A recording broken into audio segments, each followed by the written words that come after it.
Chers internautes, bienvenue. Nous allons réfléchir sur un thème très important, le rapport à l'argent.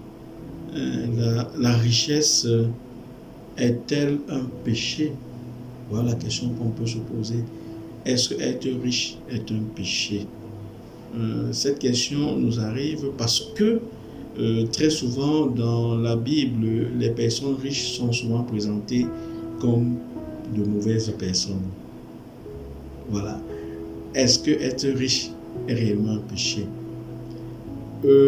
La richesse peut nous exposer au péché. La recherche absolue de la richesse peut nous exposer au péché, mais la richesse en elle-même ne constitue pas un péché, mais une bénédiction. Pouvons-nous le dire ainsi? Être riche est une forme de bénédiction. C'est une bénédiction quand on a cette richesse honnêtement. Il y a des personnes qui sont riches honnêtement. Il y a des personnes qui sont nées dans un milieu de richesse. Il y a des personnes qui, à travers les efforts quotidiens, ont pu travailler pour leur richesse. Et ça, c'est une bonne chose. Elle ne peut pas être négative vue comme un péché. Mais la richesse peut nous pousser au péché dans la mesure où, quand on devient riche de façon frauduleuse, quand on devient riche en ayant volé, en ayant fait du mal, en ayant tué, il y a des gens qui détiennent leur richesse des meurtres, il y a des gens qui détiennent leur richesse du vol, il y en a qui détiennent leur richesse des escroqueries, tout ce que nous connaissons, et des pratiques incultes. Et cette forme de richesse est certainement négative. Mais la richesse aussi est un danger parce que cela peut nous pousser dans une certaine attitude de pouvoir. J'ai tout ce que j'obtiens, je n'ai besoin de rien, je n'ai vraiment même pas besoin de Dieu, je n'ai besoin de personne, je n'ai pas besoin de paroles qui me sauvent parce que j'ai tout ce que j'obtiens, j'obtiens tout ce que je veux sur cette terre. Je n'ai pas besoin non plus qu'on me parle d'un Dieu. Je ne veux pas être dérangé par les autres parce que je peux être également renfermé dans ma richesse. Parce qu'en donnant aux autres, je peux m'appauvrir. Donc la richesse peut nous exposer à ce qu'on appelle vulgairement l'avarice. Être égoïste et penser que lorsque je donne aux autres, je m'appauvris. Et il y a un bon nombre de personnes nantis qui ont aussi bien la richesse matérielle que toutes les autres formes de richesse, qui pensent que lorsque je donne aux autres, j'en perds.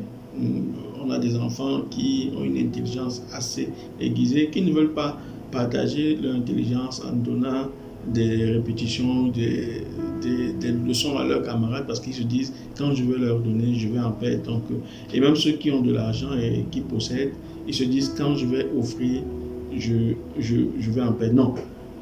Être dans cette attitude justement nous pousse au péché. C'est une forme de richesse qui pousse au péché. Donc, je vous donnerai 3 idées pour justement ne pas être exposé à la richesse qui est un péché. Et je m'appuie sur les paroles du pape François qui disait je n'aime pas l'argent mais j'en ai besoin.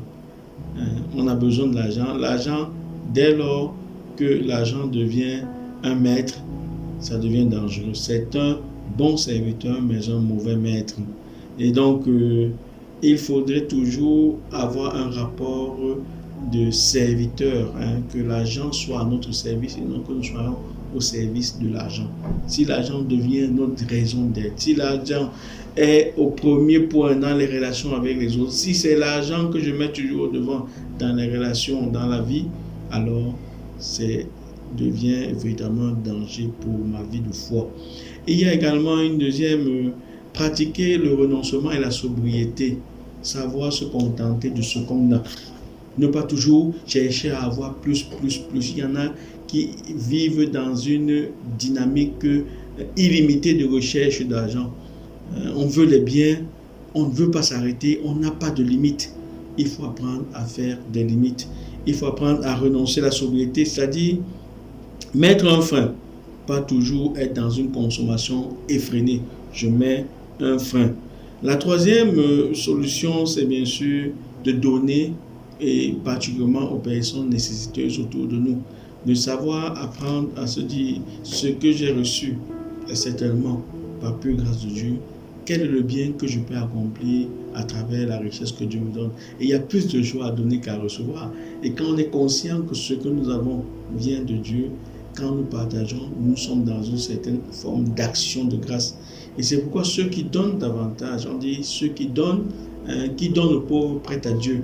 Quand vous donnez à ceux qui sont dans le besoin, quand vous avez la capacité d'être au courant des besoins des autres que vous partagez, Dieu lui-même s'arrange à ce que vous soyez toujours dans cette abondance. Que le Seigneur accompagne tous ceux qui pensent que la richesse par excellence, c'est Dieu, et que lorsqu'ils ont une richesse, ils ont une partie de la richesse de Dieu et qu'ils devraient mettre cela au service de leurs frères.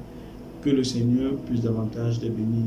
Qu'ils ne prennent pas la richesse comme un aboutissement et ne soient pas dans une dynamique de fierté, que dans le rapport à la richesse, nous gardions les pieds sur terre, nous serons toujours humbles et que nous puissions mettre toujours des limites dans cette recherche de la richesse. Que le Seigneur vous bénisse au nom du Père, du Fils et du Saint-Esprit.